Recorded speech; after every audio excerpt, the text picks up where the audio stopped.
Hey everyone, welcome to One of One Customs Building Help with Ben. Today we'll be doing head gaskets on a 3.5 liter Honda V6. This process covers all of the J35 3.5 liter V6s. Of course ours has been slightly modified. This car originally came with a J35 Y2 motor, which we swapped out for an Acura J35 Z6. Of course it required some modification, with the original heads and some new cams, and a few other slight modifications.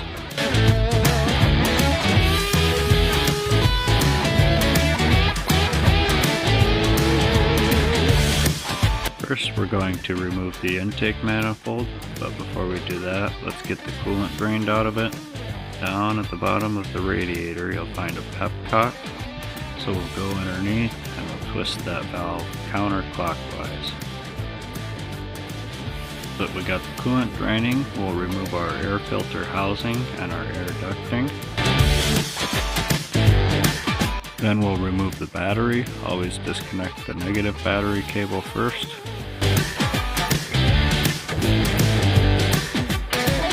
Now that we have that out of the way, we have a convenient place to store all of our wiring once we pull that aside.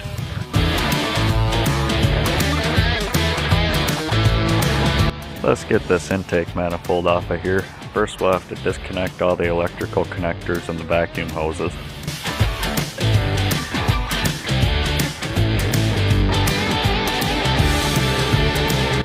And to get access to the bolts for the intake manifold, we'll have to remove this upper vacuum cover here.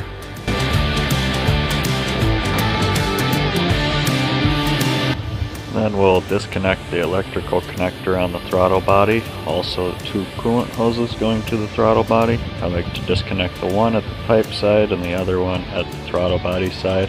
That way you never have any confusion when you go to hook them back up again.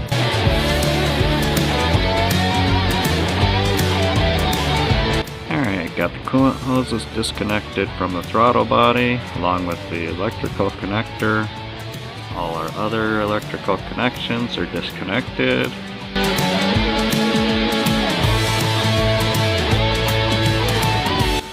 Looks like we missed one vacuum connector there. We'll get that off too.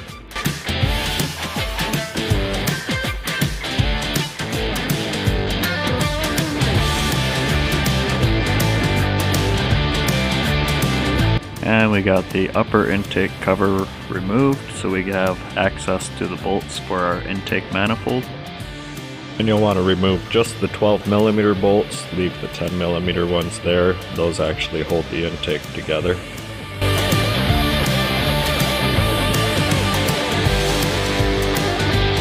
Alright, we got all electrical and vacuum lines disconnected. Got all of our intake manifold bolts and nuts loose. And time to pull the intake.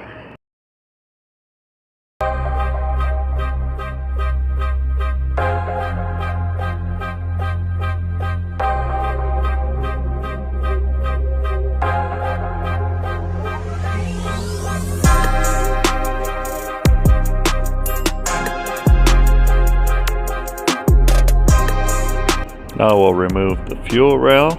Start with taking off the fuel line retainer.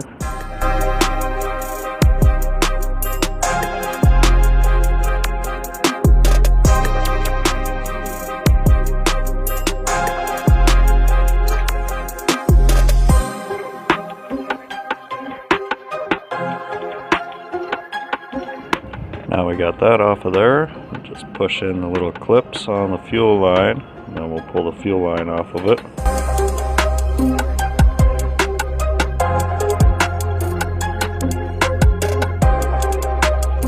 Remove the bracket bolt for the fuel line. And then we'll remove the 4 bolts securing the fuel rail to the lower intake. Make sure to disconnect your wire clips.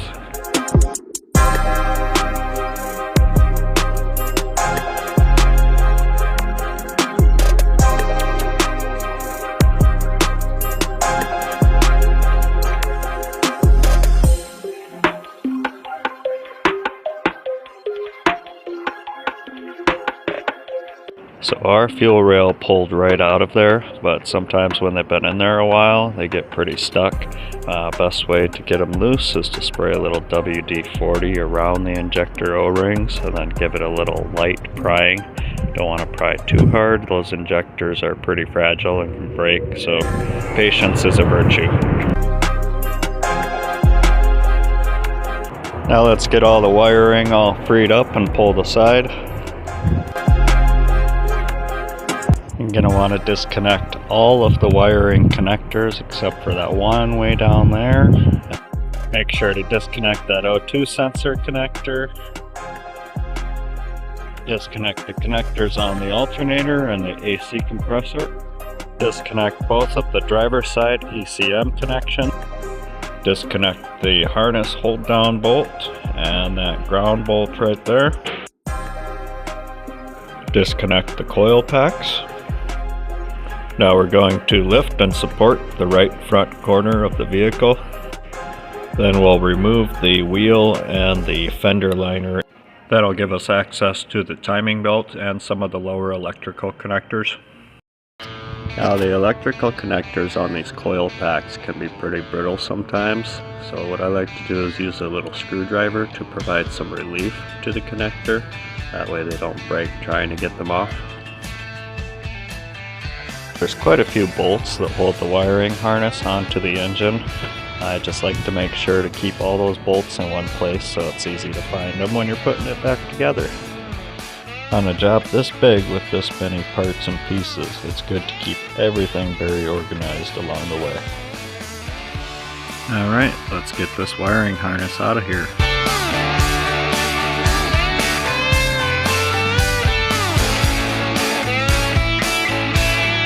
On this model we have electric power steering, so there's no power steering pump here, but on yours you may have to unbolt the pump, which will be 3 bolts you can access through the pulley, and unbolt the pressure hose and set that aside to the back side. Then set the pump aside to the front side. Of course, first we'll have to remove the belt, which we'll get to in a moment.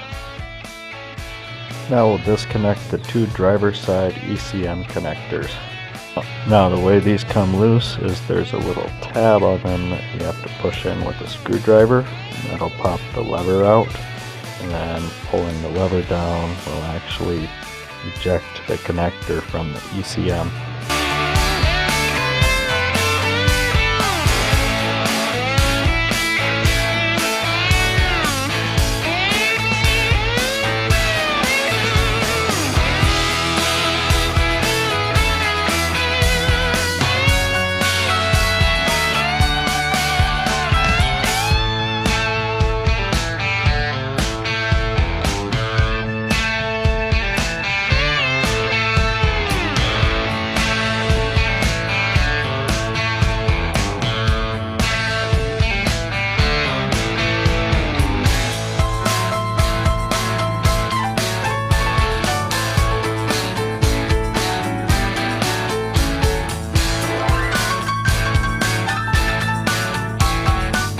Everything disconnected, now we're just going to plop the whole wiring harness right over into that little storage compartment we made there.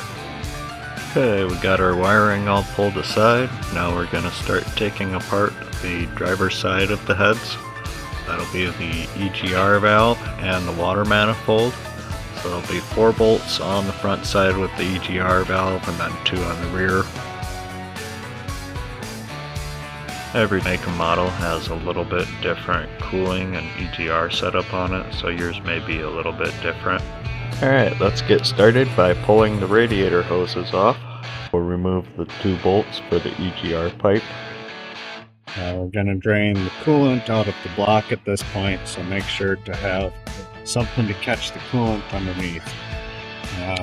Also, before we remove this, we're going to disconnect these 2 heater hoses.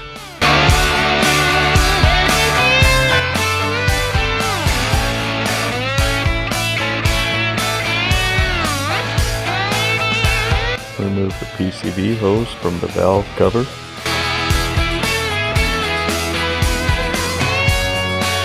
And remove the heater hoses.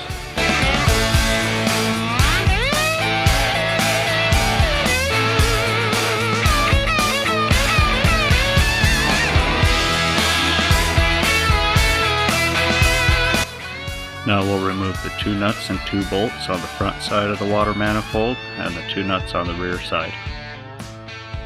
Alright, so I've got the EGR pipe disconnected, coolant hoses, heater hoses, we've got our other coolant hoses disconnected. Now what we're going to do is we're going to push on the water pipe there very gently.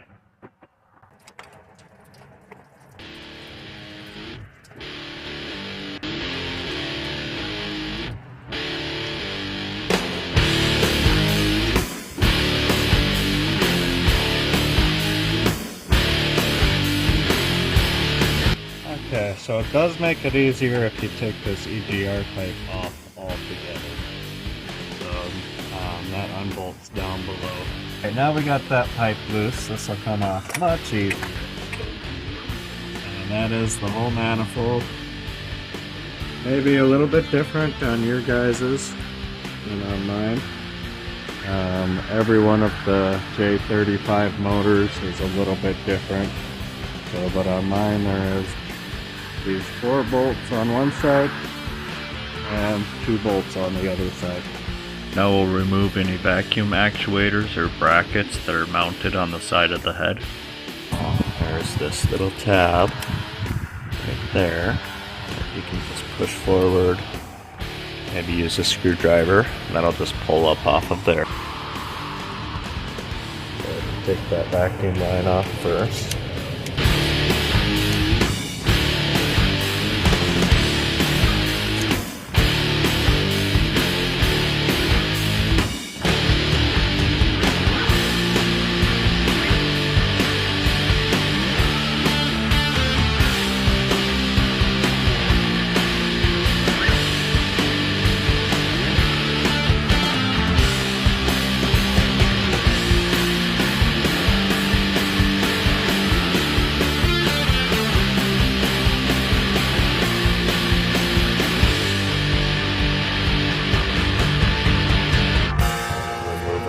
Here, and we're all done with disassembly on the driver's side. Next we're moving on to the exhaust manifolds. So we've got 4 nuts and studs, and so first we're going to go down below and unbolt the bottom flange. There, that's the front manifold. We have those 3 nuts, and then we go to rear manifold. We've got all of our nuts removed. Now we want to remove the bolt for the bracket right there. That's on the rear one. And right there's on the front one.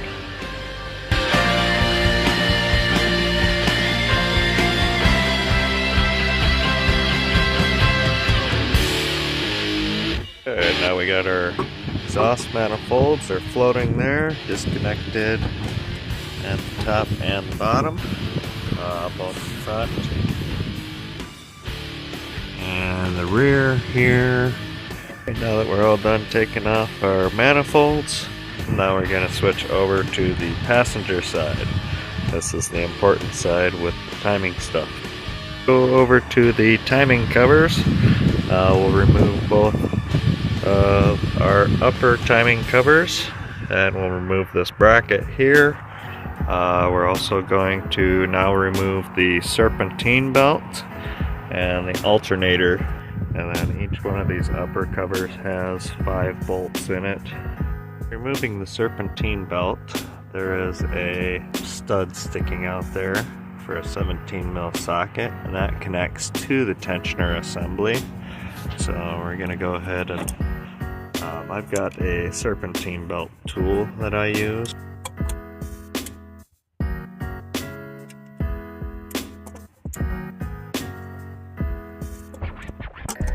And then you want to, because there's a strut down there, you want to slowly release the tension on that. And then we have our pulley sits back there.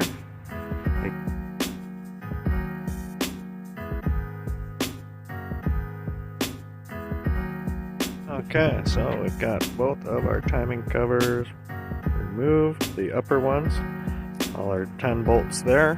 So you can see there's 5 on each one, and that shows us our timing belt there. And then you can actually see we are pretty close to TDC. I like to mark my sprockets so you can clearly see.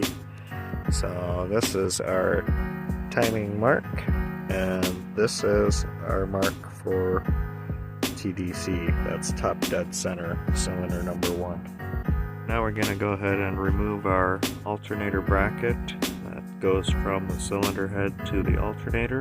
Alright, so we got that bracket removed there, and then we'll go down, turn the crankshaft over to get our timing up to TDC cylinder 1. Remove the shield here just enough to pull it down and out of the way so we can get full access to our front crankshaft. That's going to be one clip there and another clip underneath there to get this one down. It's going to be different on every one of the Hondas out there though. The plastic shields are held on in all sorts of different ways. Okay, so we've got our splash shield out of the way there. Now we can get to our crankshaft pulley.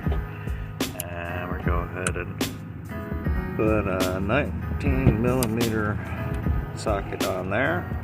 And then we're going to turn clockwise the engine over until on the timing sprocket right there, there's actually a number 1. You can see there's different cylinder numbers there. So the number 1 is the one with the line, and we're going to line that up to that timing mark right there. So we'll go back down here and then crank this over while we're watching that line right there.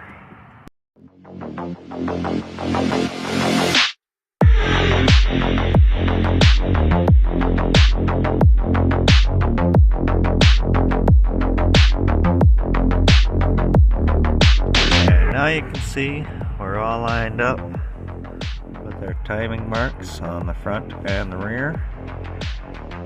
So we'll go ahead and now we're gonna remove the crankshaft pulley,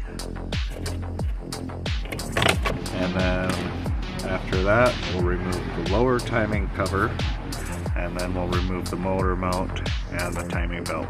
To remove the crankshaft pulley, the best way, if you have access to it, is to use a 1/2" impact. Get that bolt right out of there, and the pulley is not pressed on, so it'll just kind of come right off of there. A little shimmying.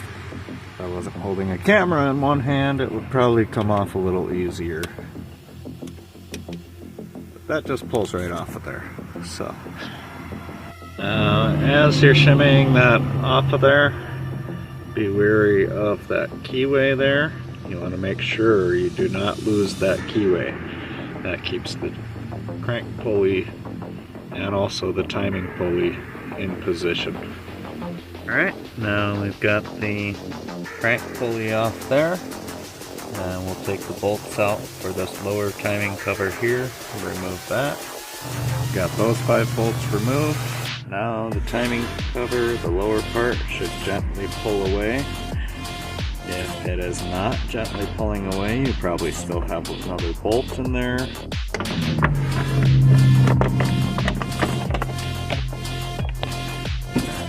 Now we have access to the lower part of our timing belt. The timing mark there is right on that vein in the engine, so we're right on TDC there. Sorry, there were 7 bolts in that timing cover. Forgot about the 2 top ones that I left up on the top side. Okay, next we're going to remove the motor mount bracket from the intermediate one there, and then also the one that goes onto the block there.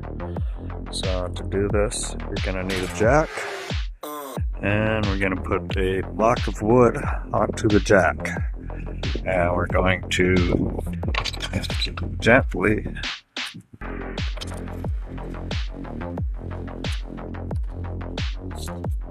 support the oil pan.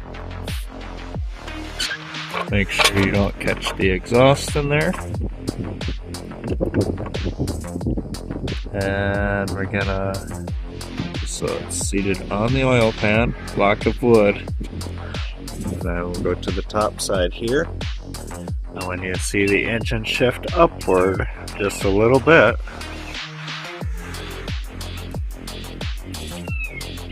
there we go. Okay. So now we can go ahead and remove those two bolts there. And then that bolt right down there. And that'll get this bracket out of the way. Take that ground off of there. And then after that, we'll remove 3 bolts holding this bracket out. Okay, and make sure you break this bolt loose here before you loosen those bolts there. Okay, got those 2 bolts loose there. Then I pulled the ground off. I put the bolt back in there just to keep it there so you know where it's at. Okay, we got that out of there. Just gonna leave that bolt rest there because the ECM is right behind it. I could just move the ECM, but I prefer to just leave the ECMs where they're at if I don't have to move them. In this case, I didn't have to move it, so I just left it there.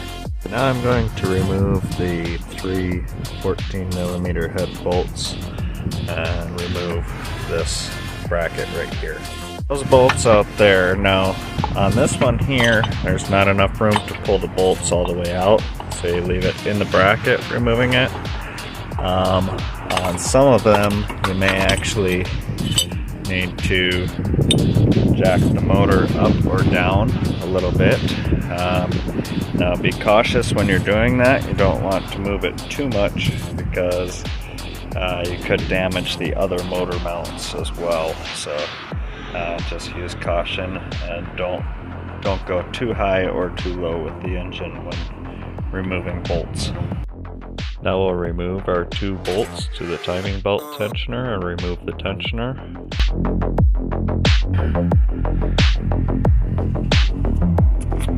Now we'll go ahead and remove the retainer plate from there. And remove our timing belt.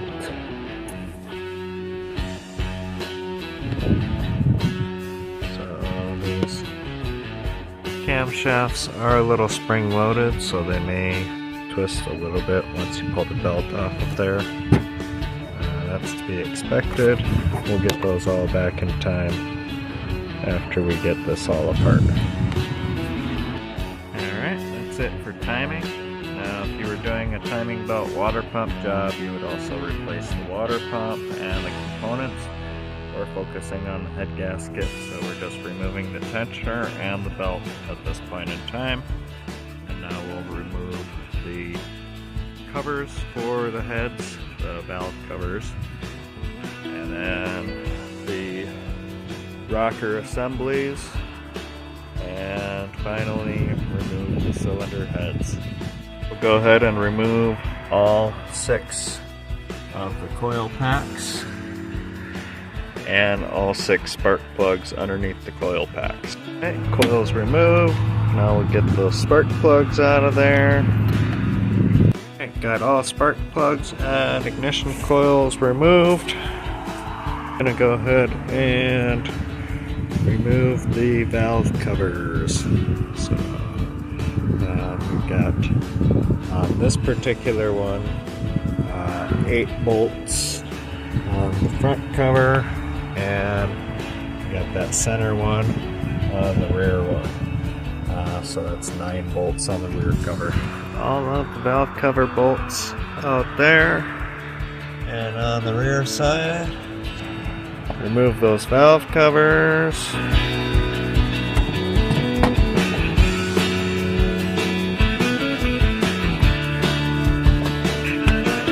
gears will probably be a little bit harder to get off.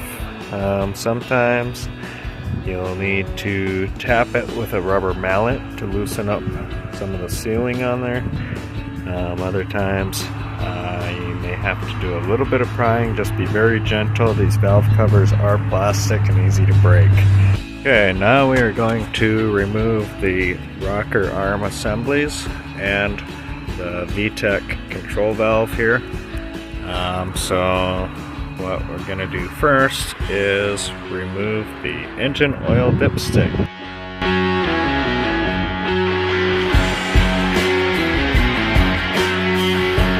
Now we'll just crack the bolts loose just a little bit on the V-tec solenoids, both on the front and rear heads. Now we'll just slightly loosen the bolts on the rocker arm assemblies in a circular pattern, working our way from the outside in. Then we'll go back around and loosen the bolts completely, but keep them in the rocker arm assemblies. And then we'll pull the V-tec control valves and the rocker arm assemblies out together and make sure to keep those bolts in there because that holds everything together on the rocker arms.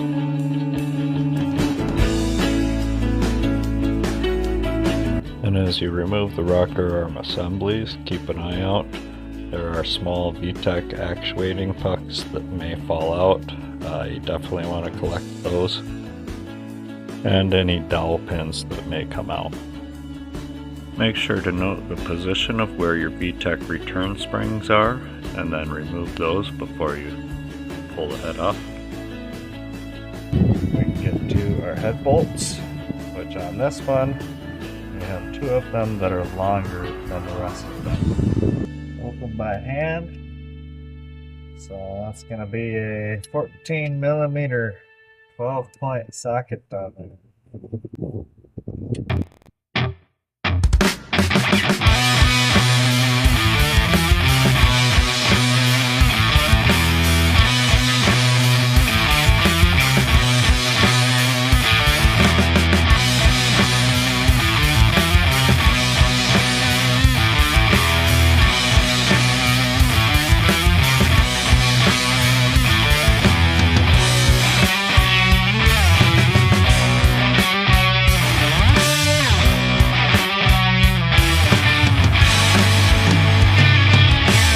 Okay, now I'm going to remove the head.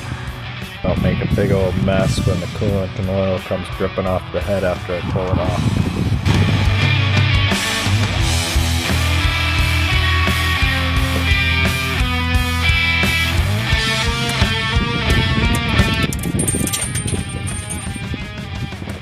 Okay, just in case you heard that jingling, that was one of our alignment dowels here, so the other one fell down below.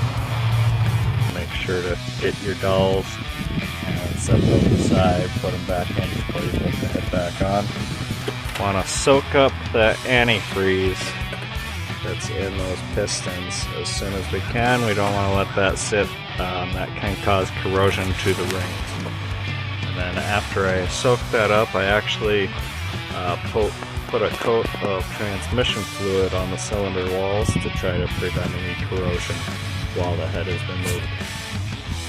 Now I've got a real thin coat of transmission fluid on the piston walls and the top of the cylinder, or on the top of the pistons, cylinder walls, just to keep corrosion from it. I'm actually going to cover this with tinfoil until we get back to it. So we'll remove the other head as well, and then we'll take everything apart and get ready to send it off to the head shop.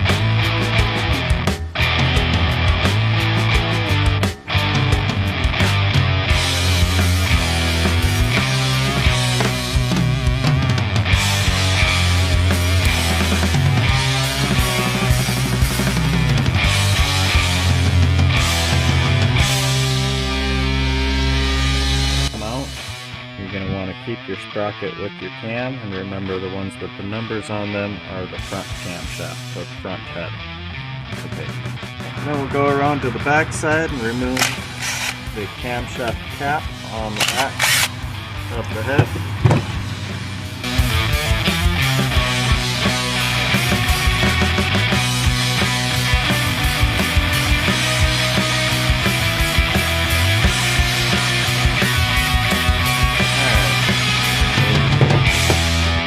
The rear cam cap, and then we'll take the pulley off the front side,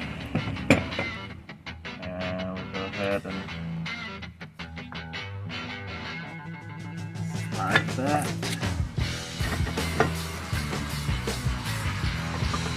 all the way out there.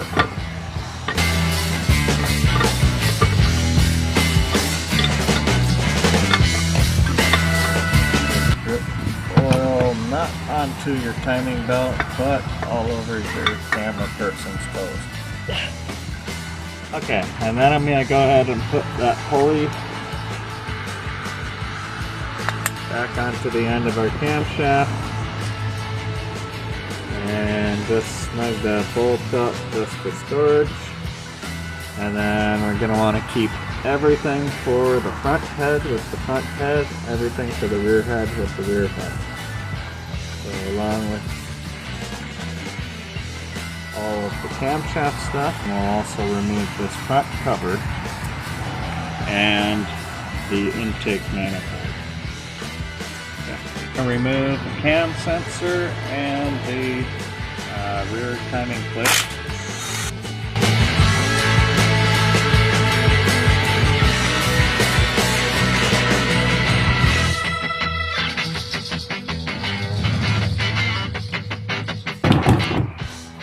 Remove the intake manifold.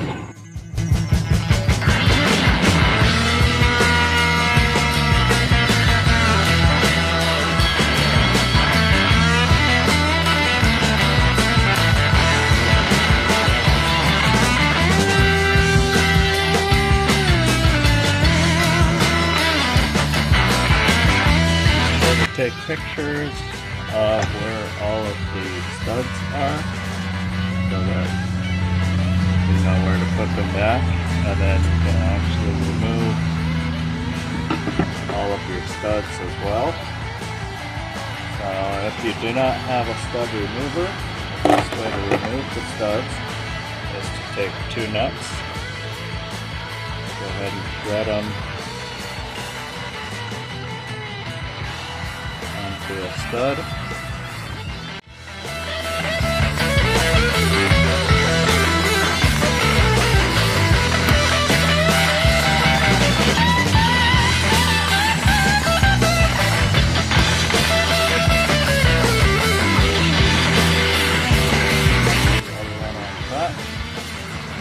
So give that a little tighten there, and then